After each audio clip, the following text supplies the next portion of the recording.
sejarah, tengok sejarah betul-betul, dan dirangkumkan dengan kemas oleh mahaguru bangsa kita iaitu Profesor Syed Muhammad Nakib Alatas dalam buku dia yang penting tu, Islam dalam Sejarah dan Kebudayaan Melayu.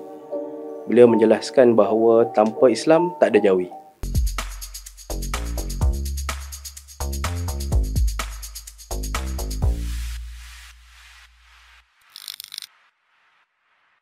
Bismillahirrahmanirrahim. Alhamdulillahirabbil alamin wassalatu wassalamu ala asyrafil anbiya'i wal mursalin wa ala alihi wa sahbihi ajma'in.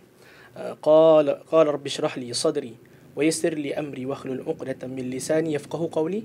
Wa qala Rasulullah sallallahu alaihi wasallam, la yuhibbu ahadukum hatta akuna ahabba ilayhi min walidihi wa waladihi wan nasi ajma'in. Sadaqa Rasulullah sallallahu alaihi wasallam. Alhamdulillah, syukur kepada Allah Subhanahu wa taala, bersama saya Muhammad Faris bin Baharudin, host podcast anda pada hari ini.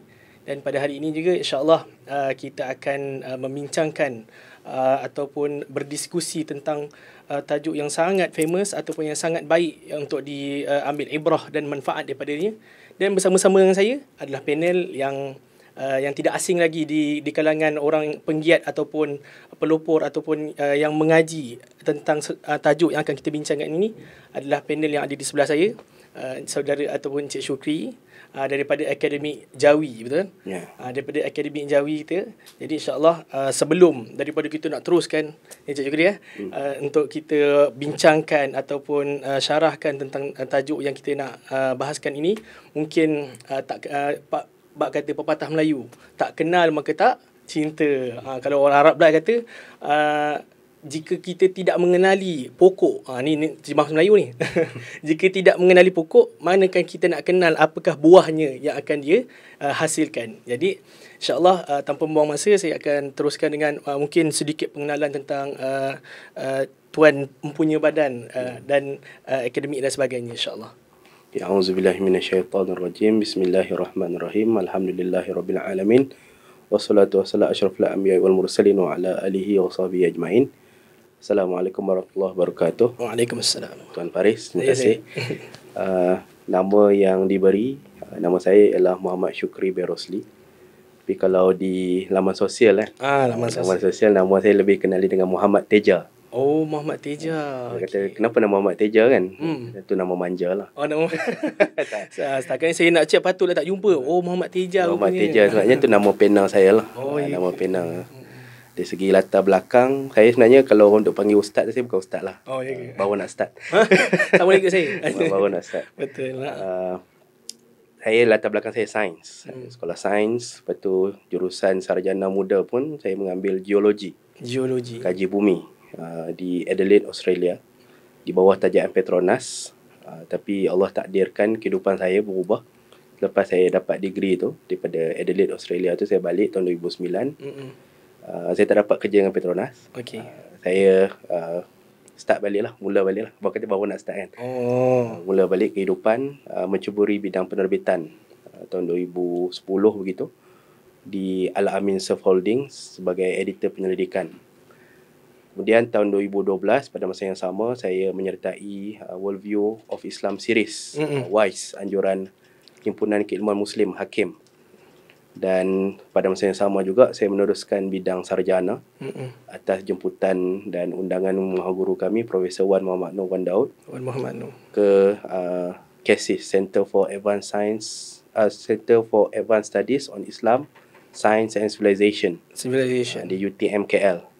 Dan pada waktu tu saya mula belajar semula dalam bidang khusus tentang kajian dan penyelidikan tentang Jawi. Yes. Dan saya mendapat sarjana dalam bidang falsafah dan khusus dalam tentang kajian tentang teks Raja Ali Haji, seorang tokoh Jawi yang masyhur pada abad ke-19. Iaitu teksnya ataupun naskahnya itu Kitab Pengetahuan Bahasa. Dan saya mengkaji sisi Islamisasi ataupun pengislaman yang menatijahkan bahasa Jawi yang kita tahu sekarang ni lah, dan naskah tersebut. Dan kini bermula tahun 2020 COVID. 2020, tengah 2020 tu, waktu COVID tu, saya meneruskan dengan pengajian peringkat Doktor Falsafah lah. Mengkhususkan meneruskan dalam bidang jawi. Jawi juga. Nanti kalau ada soalan tanya daripada geologi jadi jawi tu macam mana, apa cerita kan? Yes. Senang je. Dia ada ungkapan yang selalu kalau jumpa saya akan cakap saya jumpa minyak dalam kertas. Oh. Kadang kita nak fikir juga kertas tu macam mana kan? Sebab kita nampak dalam kertas tu kita dapat jumpa kekayaan dan juga ketinggian, nilai yang tinggilah daripada tinggalan para alim ulama kita. Yang terdahulu mutaqaddimin, betul. Ya. Alhamdulillah. Jadi itulah serba sedikit tentang pengenalan tentang punya tuan Encik Syukri, bagaimana journey dia belajar ataupun dia masuk, bagaimana dia masuk dalam bidang jawi, pengenalan jawi, betul, kesastraan dan sebagainya. Alhamdulillah. Jadi mungkin kita boleh nak melangkau ataupun meneruskan permulaan kita. Kita punya journey pula kat sini. Untuk soalan yang pertama, boleh Encik Syukri ya? Antara soalannya adalah Allahu Akbar. Boleh tak Encik Syukri kongsikan bagaimana asal muasal penggunaan jawi di bumi Malaysia ataupun di tanah Melayu lah secara umumnya. Kalau kita baca sejarah, tengok sejarah betul-betul, dan dirangkumkan dengan kemas oleh mahaguru bangsa kita iaitu Profesor Syed Muhammad Nakib Al-Atas yang still lagi hidup sekarang. Alhamdulillah masih lagi hidup. Umur dia dah mencapai 92 tahun dah tahun ni. Dalam buku dia yang penting tu, Islam dalam Sejarah dan Kebudayaan Melayu, beliau menjelaskan bahawa tanpa Islam tak ada jawi. Itu senang je, itu punya ringkasan dia tu. Dan kalau kita tengok telusuri dalam sejarah ni, sebenarnya kalau kita tengok asal mulanya jawi tu, dia bermula daripada lisan baginda Nabi sallallahu alaihi wasallam. Baginda Nabi sebagai insan yang terpilih, insan yang teragung, yang lisannya wa ma yantiqul anil hawa in huwa illa wahyun yuha. Bahwasanya baginda tidak bertutur melainkan apa yang diwahyukan kepadanya. Daripada berkat lisan baginda Nabi ni kita tahu Al-Quran. Kan? Daripada Nabi kita tahu Al-Quran, dan daripada Al-Quran tu dia merubah dan menghidupkan satu tradisi keilmuan yang baru untuk bahasa Arab tu. Yes, betul. Kalau macam sebelum Islam, sebelum Nabi Muhammad SAW dengan sebelum wahyu Al-Quran tu, mungkin bahasa Arab tu dia bahasa Arab jahiliah, digunakan untuk kegunaan padang pasir lah. Yes, term yang biasa kita baca syair-syair Arab jahiliah tu kan, dia memuji tentang peperangan, perempuan dan seterusnya tu lah. Tapi bila Islam datang melalui Al-Quran, berkat baginda, lisan baginda Nabi itu sallallahu alaihi wasallam, dia mengubah beberapa kalimah-kalimah ataupun perkataan-perkataan yang penting. Contoh macam mulia, kiram. Sebelum tu karuma kan. Dulu kalau dalam syair-syair Arab jahiliah kita tengok mulia ataupun kiram tu dia untuk orang yang selalu menang perang, banyak anak lelaki dan seterusnya. Tapi daripada Al-Quran kita tengok dia ubah makna kiram tu. Orang yang paling bertakwa di kalangan kamu ialah orang yang paling mulia. Min akramakum. Akramakum tu kan. Dan daripada situ kita tengok orang macam Bilal bin Rabah yang asalnya seorang hamba abdi, dia angkat tinggi sebab atas ketakwaan dia. Atas ketakwaan dia kepada Allah SWT. Jadi dia lagi tinggi daripada Abu Jahal, lagi tinggi daripada orang jahiliah pada zaman tersebut lah. Walaupun dia asalnya seorang hamba. Yes, betul. Tapi apa yang berlaku dekat situ ialah perubahan makna. Kiram daripada selalu menang perang, banyak anak lelaki, tapi berubah menjadi kepada makna bertakwa. Orang yang takut kepada Allah Subhanahu Wa Taala. Dan tu baru satu perkataan. Betul. Dan dia banyak lagi perkataan yang dalam tu, dan perkataan yang paling sentral dalam Al-Quran ialah perkataan kata nama Allah tu sendiri. Sebab tu kita ada dalam surah Al-Ikhlas tu, qul huwallahu ahad.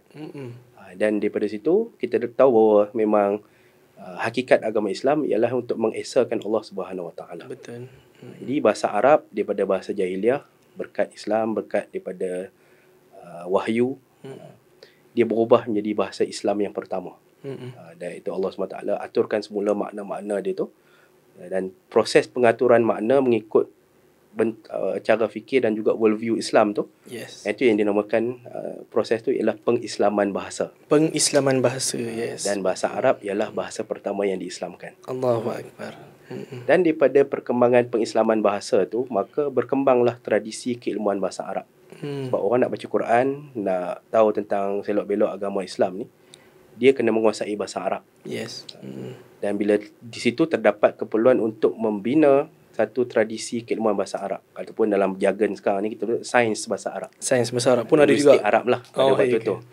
Sebab bila bahasa Arab tu berkembang, orang Islam makin ramai, pelbagai bangsa memeluk agama Islam. Yes. Maka perlu diajar bahasa Arab dengan lebih sempurna, lebih tersusun, lebih kemas, supaya orang dapat akses kepada sumber-sumber Islam, iaitu Al-Quran, hadis, kalam, ada athar para sahabat. Yes. Jadi dia perlukan ilmu bahasa Arab untuk ni lah. Jadi terdapat keperluan untuk mengembangkan bahasa Arab.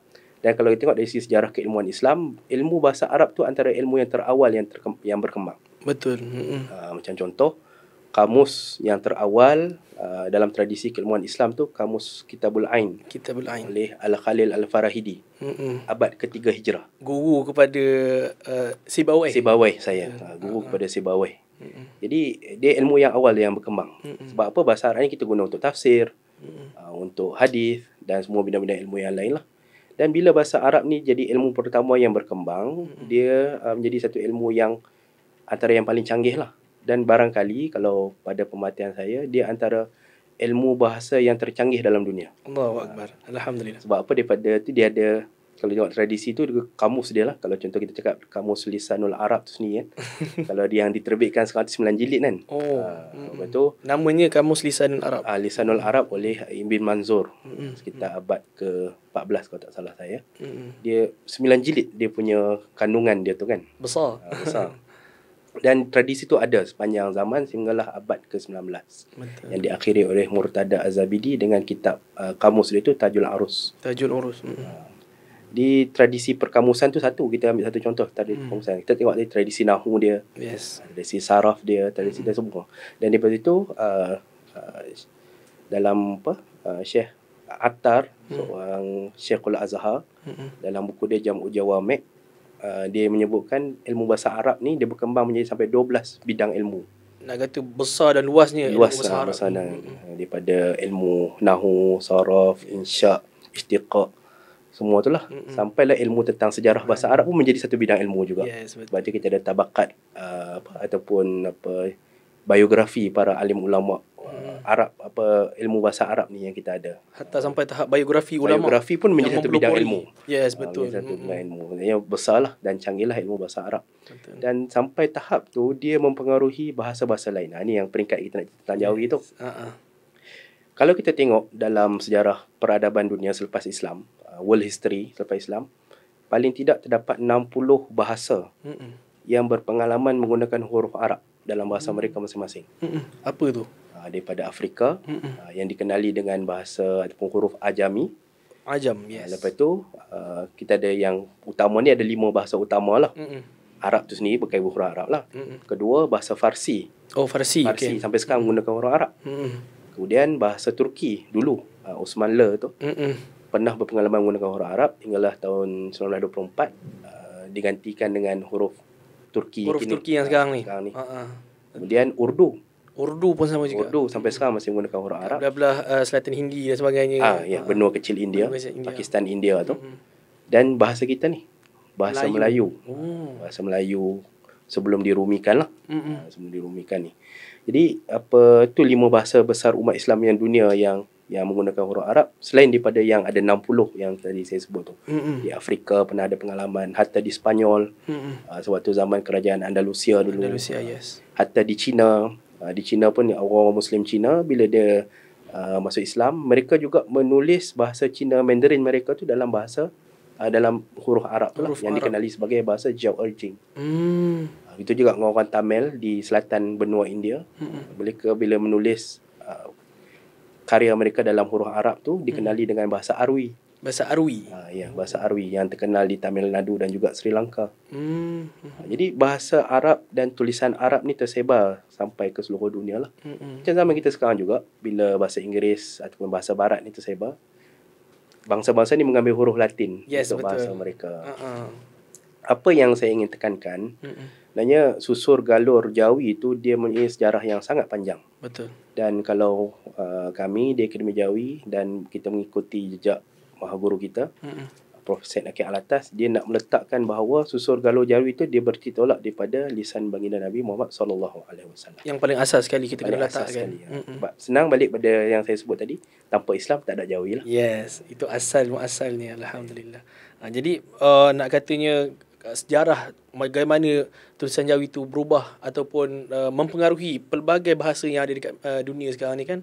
Yang berkaitan juga dengan Urdunya pun guna juga tulisan tulisan Arab terus sendiri, Jawi dan sebagainya pun termasuk juga dalam 5 bahasa yang terbesar digunakan di kalangan masyarakat, di kalangan manusia umat Islam. Betul.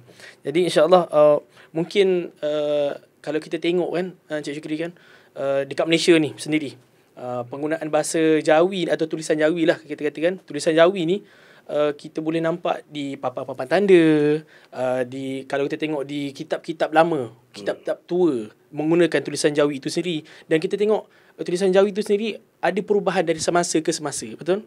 Jadi dalam masa perubahan tersebut juga dia ada juga mempengaruhi manusia ataupun peradaban manusia itu sendiri daripada zaman dulu ke zaman ni, zaman kontem ni, penggunaan Jawi itu ada bagaimanakah perkembangan daripada dulu sampai sekarang Jawi itu menjadi bahasa ataupun tulisan komunikasi kita, masyarakat. Soalan yang sangat penting. Daripada itu kita akan tengok perjalanan Jawi itulah dari dulu sampailah sekarang. Soalan dia, sejak bila orang Melayu guna Jawi? Yes, betul. Kalau setahu pengetahuan kita semua sekarang ni, dokumen yang terawal untuk Jawi ialah Batu Bersurat Terengganu. Yes, betul. Yang bertarikh 1303 Masihi. Okay, kita tengok tarikh tu dulu.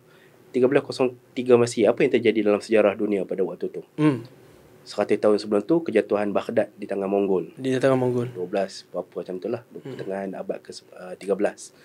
Tapi 100 tahun selepas 1303 tu, Sultan Muhammad Al-Fatih membuka Konstantinopel. Menunjukkan bahawa Jawi tu dia 100 tahun sebelum Sultan Muhammad Fatih buka Konstantinopel. Lama lagi daripada Sultan Muhammad Fatih tu. Lagi awal. Orang Terengganu lagi awal Islam dia tu. Betul. Dia jumpa awal tu 13 kan. Kemudian tu dokumen terawal lah. Sebab apa kita kata Batu Bersurat Terengganu tu dokumen terawal yang diketahui guna Jawi? Sebab pada Batu Bersurat tu kita nampak dia punya huruf-huruf Jawi tu digunakan. Paling jelas ada huruf nya. Nun dengan 3 titik. 3 titik tu. Dan dia berkembang sepanjang zaman. Tapi saya nak sentuh sikit bagaimana huruf Jawi itu dicipta. Itu yang poin yang menarik. Sebab tanpa kita tahu tentang penciptaan huruf Jawi itu, kita tak tahu macam mana dia berkembang atau berkuncup. Yes, betul. Sebenarnya kalau kita tengok, Jawi ni dia bukan Arab. Yes, pada asalnya ya. Rupa-rupa Arab. Kita pakai jim, ya, apa semua tu. Tapi dia ada lebih daripada tu. Paling tidak dia ada 5 huruf tambahan. Yes, betul. Nga, pa, ca, ga dan juga nya. Dan sekarang ni kita ada huruf baru, huruf va. V stand for V lah. Itu untuk kata Inggeris lah. Tapi kita tengok 5 huruf ni dulu. Prof. Syed Nakil Alatas, dia seorang yang genius kan. Dia mengenal pasti bagaimana huruf Jawi ni dibentuk. Kita ada huruf Arab. Arab ni masalahnya dia tak ada cukup bunyi Melayu. Suruh orang Arab cakap kucing. Dia akan bunyi macam mana? Bunyi lain lah. Bunyi macam agak-agak. Arab sebut kucing macam mana? Kalau dia dia tukar jadi jim ke macam mana? Kujing. Kujin ke kujin. Betul. Kunyit? Kunyit. Kunyit. Kunit kot nun. Jadi kunjit. Kunjit juga. Ya ke? Dia tak boleh sebab dia tak boleh sebut tu sebab apa? Dia tak ada huruf tu. Yes, dia tak ada bunyi tu. Tapi orang Melayu ada benda-benda tu. Apa yang alim ulama dulu buat, yang ni perhatikan, daripada huruf-huruf Arab yang ada tu, dia cari bunyi dan juga dia gabungkan kedua-dua huruf tu untuk menjadikan satu bunyi dan huruf yang baru. 2 huruf yang orang Arab guna gabungkan jadi satu huruf yang baru. Kita bagi satu contoh huruf nya tadi tu kan, huruf yang tertua tu kan. Agak-agak dia gabung pada huruf apa? Kalau tengok pada sudut lekuk dia, nun. Kalau sudut ni pula dia dalam lebih kurang ba ke tak juga. Kita tengok dari segi bunyi dia. Bunyi nun bunyi macam mana? Nun Nah, yes. Macam mana nak jadi bunyi nyah tu? Ditambah huruf apa lagi? Satu lagi. Dia tambah nyah. Nah. Ya. Huruf ya. Huruf ya. Jadi huruf nun tu dia sebagai huruf asas dengan satu titik. Kemudian dia pinjam 2 titik daripada ya sebab bunyi dia ya. Jadi nun nah dengan ya sebut sekali jadi nya. Nya. Tu jadi bentuk nya tu. Oh, tu yang asalnya NYA. Dalam Rumi sebab tu kita tulis NY sebab Okey. Rumi pun tak cukup huruf nak tulis benda tu. Itulah dia pegang. Sama juga macam huruf pa, huruf ca. Dia digabung-gabung huruf tu jadi satu huruf yang baru. Ini perubahan atas dasar kebijaksanaan dia dapat perhatikan benda tu. Itu satu sumbangan yang penting lah.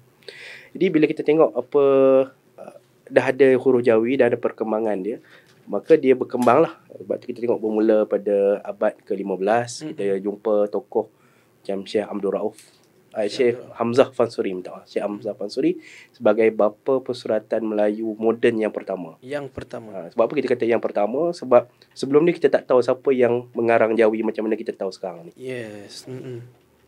Dia datanglah Syekh Nuruddin Raniri, Syekh Abdul Rauf Fansuri. Syekh Abdul Rauf Fansuri pada abad ke-18 telah menceritakan dan mentafsirkan keseluruhan Al-Quran ke dalam bahasa Melayu Jawi itu. Dan zaman berkembang, kita ada Raja Ali Haji, tokoh yang saya kaji tu, Syekh Ahmad Al-Fatani, Syekh Daud Fatani di Mekah, Syekh Ahmad Fatani juga di Mekah. Famous tu di kalangan orang Melayu tu. Dia ulama yang besar. Yes, betul. Nanti kita ada siri lain lah untuk kita cerita. Betul, suka kan. Sampailah abad ke-20. Abad ke-20 berlaku perubahan besar-besaran terhadap bahasa kita. Iaitu apabila tahun 1928 Sumpah Pemuda Indonesia mengikrarkan bahasa Persatuan Indonesia ialah bahasa Indonesia. Adalah bahasa Indonesia itu sendiri. Tapi bahasa Indonesia itu apa? Bahasa Indonesia asalnya daripada bahasa Melayu. Tapi digubah dengan bahasa-bahasa lain yang ada dalam Indonesia tu. Jadi bahasa yang baru. Tapi yang persoalan ni tentang huruf yang dipakai tu. Adakah? Huruf Jawi ke ataupun huruf Latin. Yes. Di Indonesia disebut Latin. Di Indonesia digunakan huruf Latin. ABC untuk bahasa Indonesia tu. Dan sebab bahasa Indonesia ni besar, dibagi pengaruh kepada keseluruhan alam Melayu tu pula. Maksudnya bila Indonesia dia merdeka tahun 1945, kemudian Malaya pula. Dia tengok Indonesia ni negara yang besar, kita kena ikut negara abang ni lah. Jadi kita ada Kongres Bahasa dan Persuratan. Jadi tahun 1956 Kongres Bahasa dan Persuratan yang ketiga tu, para ahli-ahli bahasa kita ni mengambil keputusan untuk ikut Indonesia dengan menukar daripada huruf Jawi itu menjadi huruf Rumi. Daripada situ secara rasminya bahasa Melayu yang berasaskan Jawi itu dia menguncup lah, ditukar pula jadi Rumi. Pengaruh Latin tu sendiri. Latin. Bila dia guna huruf Latin, masuklah ilmu linguistik daripada barat. Terminologi Inggeris. Saya pun guna istilah terminologi kan. Sebenarnya adik kita ada perkataan tu istilah-istilah. Definasi, repository, apa semua tu dia melambaklah dalam bahasa kita. Jadi bahasa kita dulu sebelum ni kalau Jawi tu mungkin kita nampak unsur-unsur Arab Islam dia tu. Tapi zaman sekarang ni dia menguncup ataupun dia berubah menjadi bahasa Melayu yang keinggrisan dan kebaratan. Tapi bila sebut situasi Jawi kita sekarang, alhamdulillah ada pihak-pihak yang menghidupkan Jawi. Tapi dari segi keilmuan Jawi tu dia makin kecil lah. Kalau dulu, ulama dulu guna istilah bahasa Jawi. Betul. Macam saya sebut tadi. Kaedah bahasa Arab tu. Sebab dia semua bidang ilmu tu. Jawi pun ada nahu dia ada saraf dia ada semua tu. Tapi sekarang ilmu dia jadi sempit dan juga miskin. Sebab dia hanya fokus kepada tulisan semata-mata.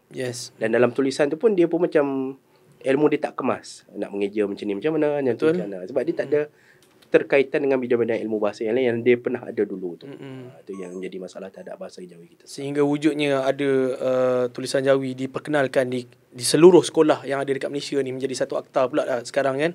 Untuk nak bagi pengetahuan tentang semua orang yang ada dekat Malaysia ni kena belajar dan kena tahu apa itu Jawi dan sebagainya. Itu antara peluk ataupun perkembangan Jawi pengetahuan ni disalurkan kepada masyarakat yang ada di Malaysia ni, betul? Itu dalam pendidikan kita sekarang lah. Kalau dah cakap dari segi pendidikan memang ada bahan untuk diajar dalam Jawi lah, tapi masalahnya dia hanya terlingkung dalam pengajian agama Islam. Dia bukan sebagai bahasa Melayu tu. Okay, jadi insya-Allah mungkin kalau tengok daripada sudut penceritaan dan penyampaian Encik Syukri sendiri kan, banyak dah Encik Syukri dapat explore bagaimana Jawi ni dimulakan, dimasukkan ke dalam peradaban orang Melayu dan sebagainya. Jadi mungkin daripada sudut agensi ataupun Encik Syukri punya agensi sendiri, Akademik Jawi, apakah yang dilakukan ataupun program ataupun perkembangan yang dilakukan oleh Akademik Jawi sendiri untuk membantu masyarakat pada zaman sekarang ni mengenali dengan lebih mendalam tentang Jawi itu?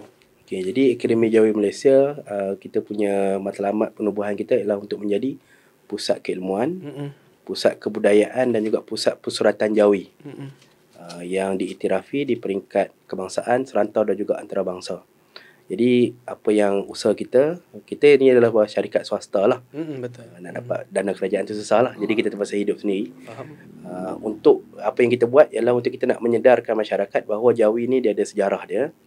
Dia ada falsafah dia dan juga dia ada worldview dia. Dan ketiga-tiga benda ni kita boleh ambil iktibar dan kita boleh jadikan sebagai panduan untuk kita untuk bergerak ke masa hadapan. Tagline kita tu dari warisan ke wawasan. Dari warisan ke wawasan. Okay. Sebab kita ambil banyak iktibar daripada para alim ulama kita, ilmu-ilmu yang mereka pusakakan kepada kita tu untuk kita jadikan sebagai panduan dan juga nasihat-nasihat yang penting untuk kita melangkah ke hadapan. Sejarah tu kalau kita pendek sejarah kita, maka perjalanan masa depan kita pun pendek. Pendek juga, betul. Tapi kalau tengok peradaban-peradaban yang besar tu, tengok sejarah dia ribuan tahun. Allah. Jadi dia punya kesan dia kepada masyarakat, kesan dia kepada peradaban dia, dan kesan dia kepada sejarah dunia pun agak besar jugalah. Jiwa untuk nak mengenali lagi tentang Jawi tu pun akan makin kurang. Besar. Sebab tu daripada sejarah tu, di Akademi Jawi kita benar-benar tegaskan bahawa falsafah kita balik kepada lisan baginda Nabi sallallahu alaihi wasallam. Kembali kepada furuk ataupun usul dia tu, akar dia tu. Dan daripada akar itu kita nampaklah dia punya perjalanan tradisi tu. Para alim ulama kita dan juga para maha guru kita yang ada pada bersama kita sekarang yang memberi panduan kepada kita. Jadi mungkin kita nak cut sikit kan. Kita punya perbincangan yang sangat luas ni. Mungkin ada saranan ataupun ada nasihat yang Cik Syukri sendiri nak berikan kepada kita punya audience kita pada hari ni. Yang ada di Malaysia ni, semua Malaysia dia tengok ni, Cik Syukri. Mungkin Cik Syukri boleh sampaikan mungkin apakah nasihat yang sesuai untuk melestarikan wawasan yang Akademik Jawi ni dari warisan ke wawasan boleh difahami di kalangan masyarakat, insya-Allah.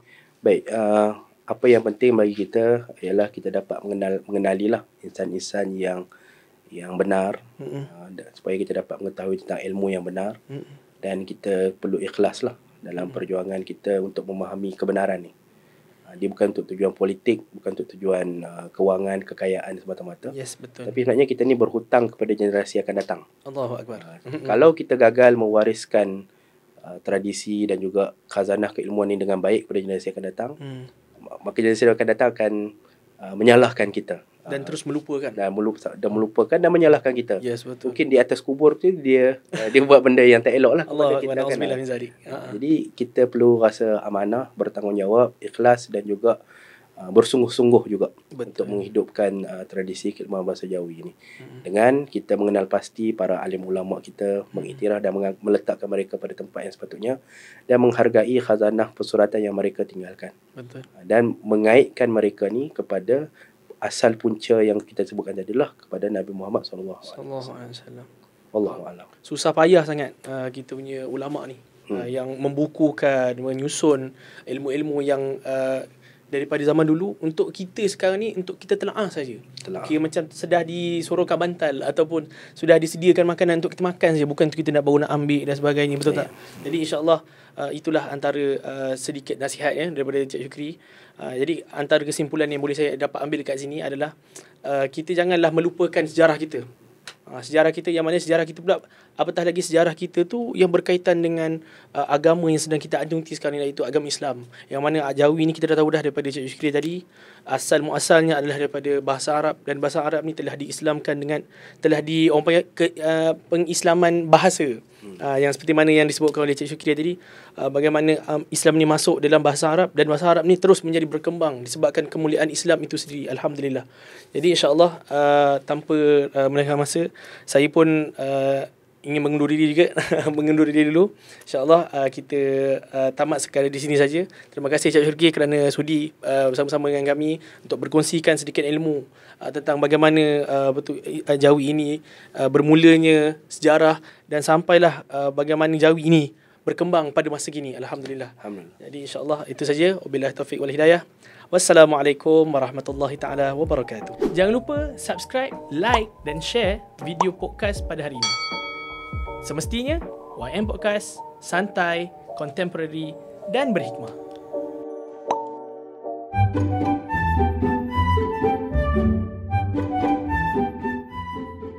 Okay, jadi kembali pula kita pada hari ini bersama Cik Syukri kita daripada Akademi Jawi yang akan macam biasalah test saya untuk kita punya game pada hari ini. Game hari ini kita nak lebih macam santai dan sebenarnya walaupun saya yang terkena, jadi saya suka juga sebenarnya. Jadi insyaAllah kita akan minta Cik Syukri pilih daripada kotak tu, kotak yang berharga tu. Ada banyak tulisan-tulisan, ada banyak perkataan yang akan Cik Syukri pilih dan akan berikan kepada saya tengok. Lepas tu saya nak tulis dalam tulisan Jawi. Kita tengok saya boleh ke tak. Yang mana biasalah akan dicek oleh Al-Fadil, tuan guru kita, Cik Syukri. Kalau salah dia diam, kalau betul saya nak saya betul. Okey, boleh Cik Syukri? InsyaAllah. Perkataan pertama kita. Materialistik. Alhamdulillah, soalan yang pertama pun dah makin susah ya. Materialistik. Material. Kata Inggeris kan, materialistik. Ke Inggeris. Kalau dah M tu mesti meme kan? Meme lah kot. Meme material. Okey. Tulis balik. Okey. Okey.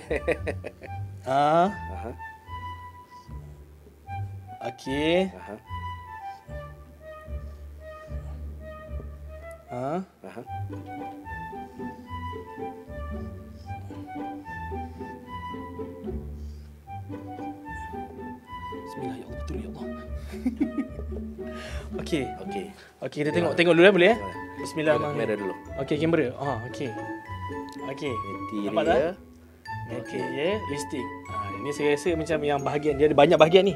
Mungkin bahagian pertama macam mana daripada Cik Syukri ke? Kalau Cik Syukri boleh betulkan. Dia bukan nak betulkan lah, kita nak sempurnakan. Okey. Bismillahirrahmanirrahim.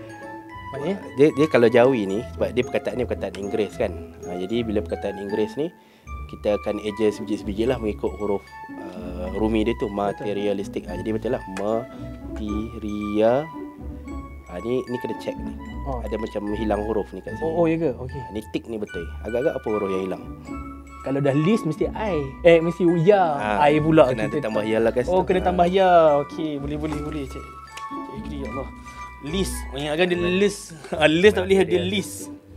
List. Okey, baik. Jadi apa yang kita boleh belajar untuk mengeja Jawi ni, dia akan pakai 3 huruf lah. Alif, waw, ya. Alif, waw dan ya tu okey, macam orang panggil apa? Huruf vokal dia, huruf yes, vokal dia. Dalam istilah Jawi tu huruf saksi dia.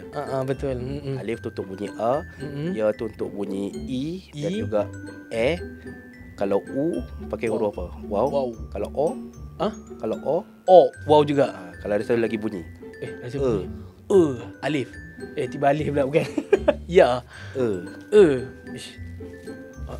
Okey. Alif juga bukan? Ini saya buat perkataan ni, materialistik dalam perkataan Inggeris. Betul. Cuba tulis dalam perkataan Melayu, kebendaan dalam Jawi. Kebendaan, try lah saja. Kebendaan. Dia ke tak ada. Ke tak ada kot. Cuba tulis. Kebendaan. Dah. Dia hamzah pula tak tahu kat mana. Kadang ada hamzah atas. Itu ta tu. Salah. Okey. Kebendaan. Tunjuk kat kamera lah. Okey. Kebendaan. Okey, jadi keben tu dia ada huruf saksi tak? Ada huruf vokal tak? Ke tu. Ke tak ada. Sebab tu itulah salah satu lagi huruf saksi, huruf ghaib. Patut tak nampak. Ke ni adalah dia tak ada alif ke ya ke waw ke kan. Faham. Jadi kebendaan. Boleh? Okey, alright. Alhamdulillah. Adalah yang betul tu sikit. Ni ada gabungan perkataan Melayu dan juga Inggeris. Melayu dan juga Inggeris, betul. Alatan elektronik. Alatan elektrik mungkin boleh. Boleh. Alatan elektronik. Okey. Try. Cik Syukri dia kalau ada bahasa ni, dia kalau ada alif ada 2, salah satu kot. Macam tu. Tahu teruskan. Okey. Alright, boleh. Alatan elektronik.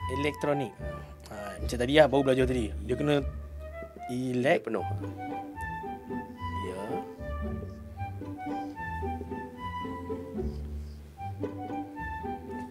Throw Throw. Wow lah kan. Okey, macam tu. Okey. Okey. Okey, macam ni. Okey. Betul ke tidak? Elektronik tu betul. Okey. Alatan tu sebab dia perkataan Melayu Arab kan. Betul. Jadi dan alatan tu pun dia ada mempunyai ni imbuhan. Dalam bahasa Melayu sekarang panggil imbuhan. Alif nun. Dan juga dalam istilah Jawa itu tanggaman lah.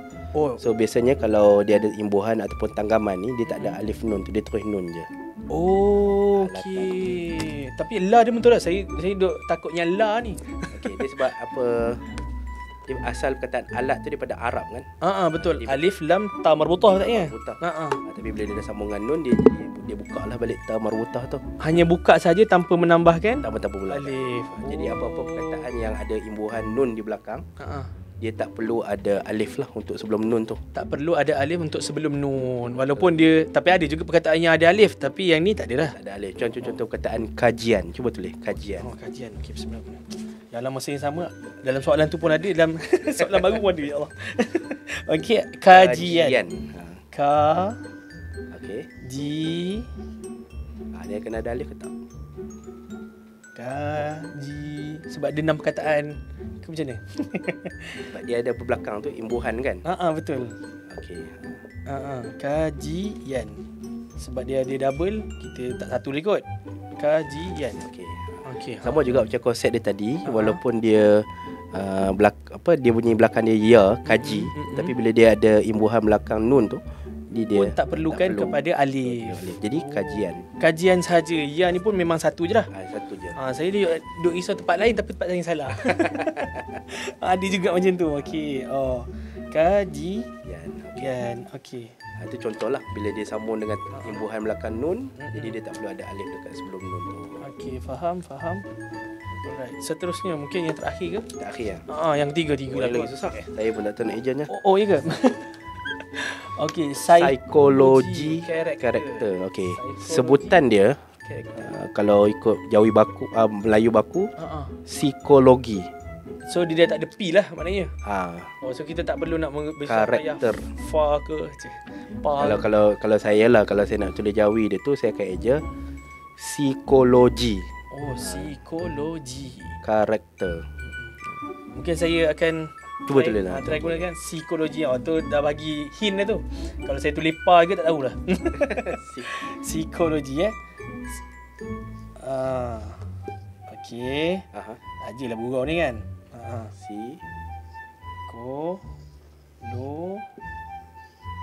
Psikologi karakter.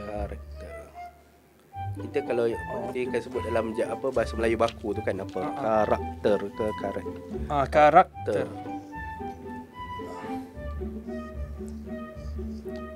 Mungkin lah kot. Karakter je lah nak try. Betul lah. Sini dulu insya-Allah. Psikologi karakter. Lebih kurang lah. Boleh lebih kurang lah. Tapi saya nak tanya Faris lah dalam hal ni kan. Bila tulis Jawi untuk perkataan-perkataan yang asal pada Inggeris ni agak-agak senang ke susah? Kalau tengok pada yang kata Cik Syukri lah, dia kena ikut daripada sebutan dia satu-satu. Mungkin senang lah kot.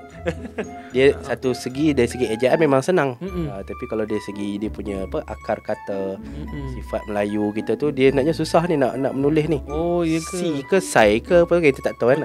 Betul. Jadi kita kalau Jawi ni naknya, dia sifat sejati dia tu ialah dia menjaga keaslian bahasa Melayu tu. Kita kalau orang tulis Jawi, dia takkan fikirlah perkataan-perkataan ni. Dia akan kata hakikat insan ke, akhlak ke, apa semua tu kan. Betul. Itu jadi lagi asli berdasarkan lagak dan gaya sejati bahasa Melayu kita. Maknanya kalau kita tulis dalam tulisan Jawi ni, kebanyakan dia tak akan ambil lah perkataan ni. Biasanya dia akan tukar lah jadi Melayu. Akan tukar terus jadi Melayu. Okey, faham. Jadi dia biasa kita bahasa Melayu akan berkembang. Istilah macam ni dia akan, orang akan fikir okey, istilah Melayu untuk benda ni apa dia. Jadi bahasa Melayu kita perlu berkembang lah. Kalau macam ni, saya fikir pun pinjam je lah bahasa Inggeris. Masuk kan. Okey. Jadi saja nak tahu betul ke? Ini kena check kamu lah. Saya pun tak pasti. Psikologi tak apa. Jadi nak katanya dalamnya ilmu ataupun tulisan Jawi ni untuk diterokai lagi. Jadi insya-Allah terima kasih Cik Syukri atas perkongsian, atas tunjuk ajar dan atas pembetulan yang saya pun kena tambah nun, kena buang alif rupanya. Jadi insya-Allah kalau para penonton ataupun audiens yang mendengar kami pada hari ini, untuk nak tahu dengan lebih lanjut lagi, mungkin boleh follow orang panggil ataupun mengikuti perkembangan yang dilakukan oleh Cik Syukri itu sendiri dan akademik Jawi itu sendiri, insya-Allah. Jadi insya-Allah itu saja daripada kami. Wabillahi taufiq wal hidayah. Assalamualaikum warahmatullahi wabarakatuh. Waalaikumsalam.